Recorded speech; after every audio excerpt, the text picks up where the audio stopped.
여러분들 안녕하세요.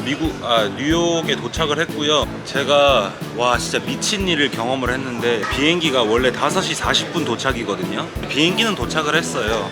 근데 지금 시간은 8시 11분이에요 입국 심사 하는데 갑자기 저보고 따라오더라는 거예요. 제가 토론토에서 뉴욕으로 갔죠. 원래 도착 시간이 5시 40분이야. 근데 제가 결국에 나온 시간은 8시가 넘어서 나온 거예요. 몇 시간이냐? 2시간 반 정도. 이게 무슨 일이 있었냐 이거지. 공항 이제 비행기에서 내리면은 입국 심사를 하잖아요. 검사하는 양반이 어떤 아줌마였어. 이 아줌마가 확실하게 좀 깐깐하게 검사를 하는 아줌마예요. 뭐냐면은 다른 줄이 겁나 빨리 줄어들어요. 나랑 같이 들어온 남자는 벌써 가고 없어. 얘는 아까 전에 가고 없는 거고, 이제 이 여자는 확실하게 다 물어보나 봐. 이제 내 차례가 됐는데 물어보는 거지. 돈은 얼마 가지고 있고, 또 어떻게 벌었고, 뉴욕 다음에는 어디로 가고, 체류 기간, 이런 걸 다 물어봐. 근데 어떻게 보면 뭐 당연한 질문들이지. 근데 내가 이제 대답을 못했던 게 뭐냐면은, 사실 한국 돌아가는 티켓이 있냐 이거야. 난 없다고 했지. 뭐냐면은 저는 지금 계획 없이 여기 갔다 저기 갔다 그런 식으로 여행을 하고 있으니까, 나는 나 한국 가는 티켓 없는데요, 그냥 여기 좀 이따가 갈 거예요, 그런 식으로 얘기를 했어. 그랬더니 이게 안 되겠다 이러고 내 뒤에 있는 문을 닫고 나랑 손잡고 나를 저기 어디로 데려가. 딱 들어갔는데 그런 사람들이 한 50명은 앉아 있었던 것 같아. 그래서 나는 깜짝 놀란 거지. 아씨, 조졌다 이거. 한 번도 이런 적이 없었거든요. 제가 이전에 미국에 입국을 했을 때는 학생 비자를 가지고 왔기 때문에 그냥 뭐 프리패스였어요. 그냥 학교 어디 다니냐 이런 정도만 물어보고, 미국에 얼마나 있을 거냐 그런 거조차도 물어보지를 않아. 왜냐면 나는 이 학교 끝나면 떠나야 되는 그런 신분이란 걸 그 사람들도 아니까. 근데 이제 그냥 일반 여행객이 자기 고국으로 돌아가는 리턴 티켓이 없는 상태로 이렇게 하니까 얘 혹시 모른다, 불법 체류를 해가지고 미국에 눌러 살려는 놈일 수도 있겠다, 그런 생각을 했나봐. 그랬더니 그 TSA 요원을 거의 한 1대1로 붙여줘요. 아까 그 아줌마가 물어봤던 질문 있잖아요, 똑같이 물어봐. 같은 거 물어보고 계속 똑같은 거 물어봐. 나 불러가지고 이거 다 물어보고 10분 동안 저기 딴 자리에 가서 앉아 있다가 또 나 불러가지고 이거 똑같은 거 또 물어보고 또 10분 동안 어디 가서 앉아 있다가 또 와가지고 나한테 이거 물어보고, 이 짓을 적어도 한 5번은 한 것 같아요. 이거를 한 2시간 했어요 진짜. 그러고 나서 이제 얘기를 하다 보니까 나 담당했던 TSA 요원이 이 새끼는 뭐 영어도 할 줄 알고 미국에 공부도 하러 왔었고 그런 사람인 걸 이제 알았어. 이제 충분히 얘기를 한 거야 나랑. 그래가지고 뭐 이 새끼 뭐 별 이상 없다 이렇게 판단이 된 거야. 입국 심사한 거랑 이 골방은 2층이었거든요. 그래서 나랑 같이 1층으로 내려갑니다. 1층으로 내려갔더니 공항 경찰이 서 있네. 허리춤에 권총 차고 막 나를 이 사람한테 인수인계를 해줍니다. 그러고 얘 가방 검사도 하고 뭐 다 해라 뭐 이런 식으로 인수인계를 했어. 이제 라운드 2가 시작이 된 거지. 똑같은 걸 또 물어봅니다. 미쳤어. 돈은 어디서 났고, 현금 얼마나 가지고 다니고, 그다음에 어디로 가고, 미국에 얼마나 있을 거고. 지겨워 죽겠어. 이 사람이랑 통성명을 하고 얘는 조금 나를 인간적으로 대해줬지. 가방 검사는 철저히 하더라고, 경찰이어가지고. 내 가방 배낭 큰 거 있고, 노트북 가방이랑 카메라 가방이랑 그리고 배낭 속에 들어있던 카멜백, 이 가방 4개를 테이블 위에다가 탈탈 털었어. 다 쏟아가지고 다 펼쳐. 그래서 돈, 현금 얼마 가지고 있는지, 내가 어떤 물건을 가지고 다니는지 다 봐. 그러고 나서는 이상 없네, 가방 싸.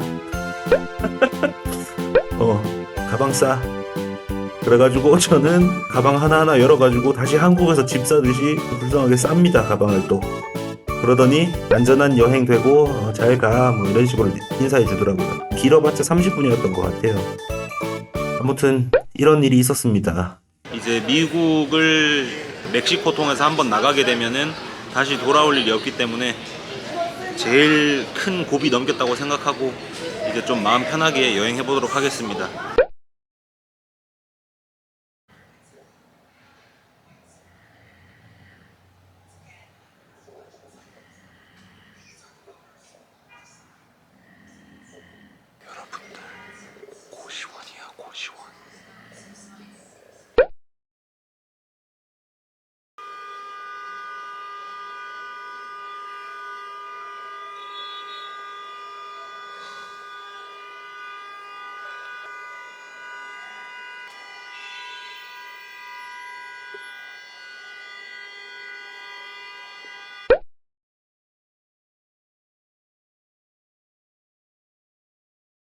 제가 지금 중간중간에 잠깐 킨 거 말고는 한 4일, 5일 만에 카메라를 켜는 것 같은데 저는 드디어 여기 숙소를 나갑니다. 근데 나가기 전에 꼭 보여드리고 싶어가지고 카메라를 켰고요.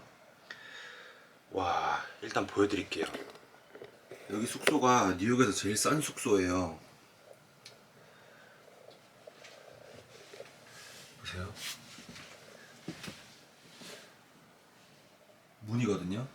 와, 진짜 이게 이만해. 여러분들 보이세요? 그냥 침대보다 작은 이 조그만한 공간, 사람 겨우 서 있을 만한 공간. 침대 색깔도 베개 색깔도 엄청 누리끼리하고 수건 상태도 안 좋아요. 그냥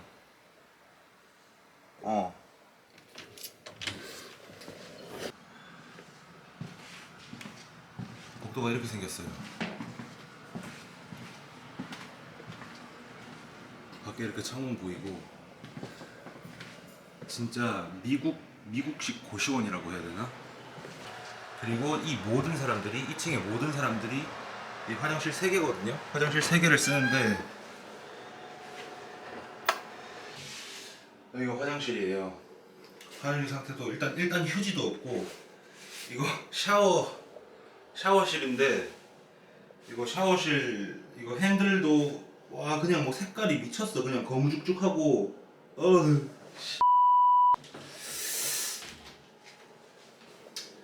아 변기는 청소했나 보네. 이 변기가 변기 저 첫날 왔을 때 이 변기 커버에다가 누가 똥칠을 해놔가지고 사람들이 관리도 안 하는 것 같고 천장도 보시면은 와 쉣 보이십니까 저거? 천장에 뭐가 맺혀 있는지조차 모르겠어. 여러분들 안녕하세요. 갑자기 제가 그날 호텔방을 나갔죠. 저의 원래 계획은 일주일 동안 지금까지 밀린 영상 정리를 좀 다 하고자 그렇게 따로 7일 동안 제일 싼 방을 구해가지고 그 안에서 모든 작업을 해내자 이런 계획으로 갔었는데 거기 시설이 제가 생각했던 것보다 많이 안 좋았어요. 그래서 진짜 한 하루 이틀 동안 멘붕이었죠. 아무것도 못하고 와 그냥 숙소 바꿔야 되나. 다음에 갈 장소가 이제 현우라고 제가 군대에서 이제 만난 친구거든요. 4일차 되던 때 그 친구가 먼저 연락이 와서 빨리 오라고 그렇게 안 좋은 데 있지 말고 빨리 와라 그렇게 도움의 손길을 줘가지고 저는 그곳에서 탈출을 했습니다. 이틀 동안 현우네 집에 머물고 있는 상태고 숙소 근처에서 멀지 않은 곳에 자유의 여신상을 볼 수 있는 리버티 스테이트 파크라는 곳이 있더라고요. 자유의 여신상은 섬에 있어가지고 자유의 여신상을 잘 볼 수 있는 곳으로 이동 중입니다.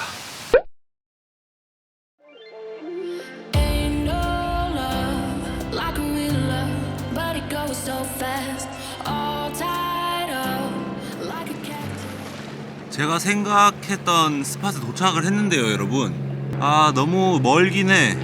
좀 보이긴 보이거든요. 저기에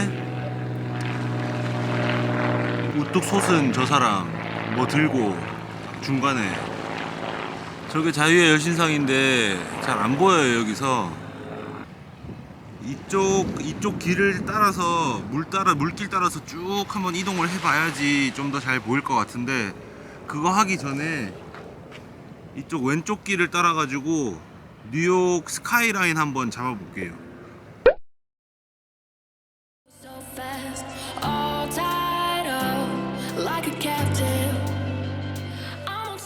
저는 아까 제가 말했던 길을 이제 걷고 있는데요. 저 뒤에 자유의 여신상도 이제 모습이 점점 더 잘 보이기 시작합니다. 계속 한번 걸어볼게요. 이제 완전 자유의 여신상 뒤쪽으로 지금 이동 중이고요. 일단 제일 완전 뒷모습이 아닌 제일 그래도 뭘 들고 있는지, 지금 오른손에는 뭐 횃불 같은 거를 들고 있고 왼손에는 책을 들고 있는 저 모습이 보이는 곳까지 이동을 했고요. 제가 좀 무식한데 제가 알기로는 저 자유의 여신상이 미국이 독립을 할 때 프랑스에서 선물로 준 거다 이렇게 알고 있거든요. 근데 뭐 더 자세한 거는 제가 집에 가서 여러분들께 정보를 드리기 위해서 여러 가지 알아보고 영상에서 또 따로 첨부를 해드리도록 할게요. 근데 이 스팟이 좀 좋은 것 같은 게 자유의 여신상이 딱 오른쪽에 보이고